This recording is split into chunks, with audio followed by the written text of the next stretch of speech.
BJP अध्यक्ष JP Nadda MLA Surendra Singh से नाराज हैं। सुरेंद्र सिंह को भेजा जाएगा कारण बताओ नोटिस, यानी शो कॉज नोटिस भेजा जाएगा। नड्डा ने स्वतंत्र देव को नोटिस भेजने को कह दिया है और यह कह दिया है कि उनसे सवाल किया जाए, उनसे जवाब तलब किया जाए। इस वक्त की बड़ी खबर, सुरेंद्र सिंह जो कि विधायक है, जो लगातार आरोपी के पक्ष में खड़े रहे हैं, उन्होंने यह तक कह दिया कि आरोपी चूंकि सिंह है, क्षत्रिय जाति से है, इसलिए वो लगातार समर्थन करते रहेंगे। लगातार समर्थन में उन्होंने बयान भी दिए। लेकिन अब सुरेंद्र सिंह पर पार्टी सख्त हो गई है। सीधे आला कमान, बीजेपी आला कमान यानी बीजेपी के राष्ट्रीय अध्यक्ष जेपी नड्डा ने स्टेट यूनिट को यह निर्देश दिया है कि सुरेंद्र सिंह को शो कॉज नोटिस जारी किया जाए, उनसे जवाब तलब किया जाए। यह पहली बार नहीं है जब सुरेंद्र सिंह अपने बयानों की वजह से पार्टी को मुश्किल में डालते रहे हैं। इससे पहले भी लगातार उनके बड़बोले बयान, हाथरस कांड के बाद या उससे पहले लगातार उनके बयानों ने पार्टी को जवाब देने के लिए मुश्किल हालात में खड़ा कर दिया है। लेकिन अब जबकि पूरे देश में बलिया गोलीकांड की चर्चा हो रही है, आरोपी को गिरफ्तार कर लिया गया है, आज उसकी कोर्ट में पेशी हो रही है, पार्टी सुरेंद्र सिंह पर सख्त हो गई है और स्टेट यूनिट को यह निर्देश दिया गया है कि जवाब तलब किया जाए शो कॉज नोटिस जारी करके। तो इस वक्त की बड़ी खबर है, विधायक सुरेंद्र सिंह से बीजेपी आला कमान नाराज है। बलिया के बवाली की आज कोर्ट में पेशी होनी है, यानी आरोपी जो धीरेन्द्र है उसकी आज कोर्ट में पेशी। लेकिन इधर बीजेपी ने अब मन बना लिया है कि सुरेंद्र सिंह जो कि बैरिया से विधायक हैं, जो लगातार अपने बयानों की वजह से पार्टी को मुश्किलों में डालते रहे हैं, लगातार उनके बयान मुश्किलात पार्टी के लिए खड़ी करते रहे हैं, उनसे अब जवाब तलब किया जाएगा, उन पर कार्रवाई भी हो सकती है। इस बीच बड़ी खबर राजस्थान से, जहां पर बीजेपी नेता पर जानलेवा हमला हुआ है। मुश्ताक कुरैशी हैं जिन पर जानलेवा हमला हुआ। मुश्ताक कुरैशी इस हमले में गंभीर रूप से जख्मी हो गए हैं। इस वक्त की बड़ी खबर, राजस्थान में बीजेपी के नेता मुश्ताक कुरैशी पर जानलेवा हमला हुआ है। मुश्ताक कुरैशी हमले में गंभीर रूप से जख्मी हो गए हैं। एक रिपोर्ट आप देखिए।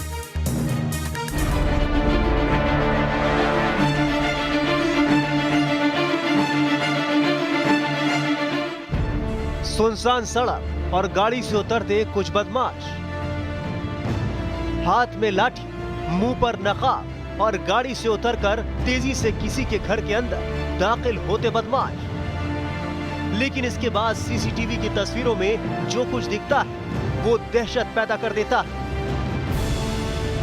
बीच सड़क पर ये गुंडे किसी शख्स को जानवर की तरह डंडे से पीट रहे हैं। गुंडे जमीन पर पड़े शख्स पर ऐसे डंडे बरसा रहे हैं जैसे उनकी जान लेने के लिए ही आए हो। दरअसल ये तस्वीरें राजस्थान के धौलपुर की, जहां कुछ गुंडों ने बीजेपी के मंडल अध्यक्ष मुश्ताक कुरैशी पर जानलेवा हमला कर दिया।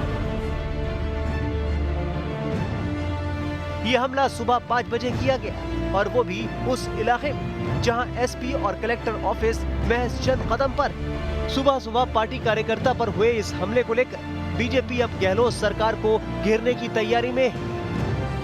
राजस्थान सरकार में और राजस्थान के मुख्यमंत्री जो कि गृह मंत्री भी है, श्री अशोक गहलोत जी से आग्रह करना चाहूँगा कि भारतीय जनता पार्टी के किसी भी कार्यकर्ता के ऊपर हम हमला बर्दाश्त नहीं करेंगे। तुरंत प्रशासन को सख्त निर्देश दें कि उन अपराधियों को गिरफ्तार करें और न्याय की व्यवस्था करें। अन्यथा भारतीय जनता पार्टी के सब कार्यकर्ताओं को मजबूरन सड़कों पर आकर आंदोलन करना पड़ेगा। इस राजस्थान के अंदर कानून व्यवस्था बिगड़ती जा रही है। हालांकि राजस्थान पुलिस की माने तो इस हमले का सियासी कनेक्शन कहीं से नहीं है। असल में बीजेपी नेता मुश्ताक कुरैशी का दूसरे पक्ष से नीलामी को लेकर विवाद चल रहा था, जिसके चलते उन पर जानलेवा हमला किया गया। इसमें कोई पॉलिटिकल इश्यू नहीं है। एक मुश्ताक कुरैशी है और एक जहूर है, दोनों के बीच में विवाद है पशुओं की हाट को लेके। एक ने नीलामी में बोली ज़्यादा लगा दी, दूसरे ने कम लगा के और अपने फेवर में ले ली।